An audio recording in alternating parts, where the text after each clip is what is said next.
ఒక్క సమయంలో ఒక చిన్న గ్రామంలో రాము అనే యువకుడు ఉండేవాడు. అతని కుటుంబం చాలా పేదరికంలో ఉండేది.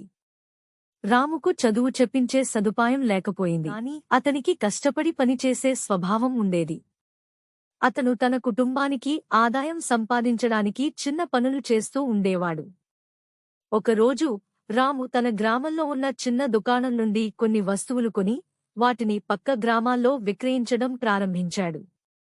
అతను చాలా కష్టపడి పనిచేస్తూ తన వ్యాపారాన్ని క్రమంగా విస్తరించాడు. కొన్ని సంవత్సరాల తర్వాత అతను తన స్వంత దుకాణాన్ని ప్రారంభించాడు. రాము తన వ్యాపారంలో నిజాయితీ మరియు కఠినమైన పనిని అనుసరించాడు. అతను తన కస్టమర్లకు ఎల్లప్పుడూ నాణ్యమైన ఉత్పత్తులను అందించేవాడు మరియు వారి నమ్మకాన్ని సంపాదించాడు. క్రమంగా అతని వ్యాపారం పెరిగింది మరియు అతను తన గ్రామంలో ఒక సఫల వ్యాపారవేత్తగా మారాడు.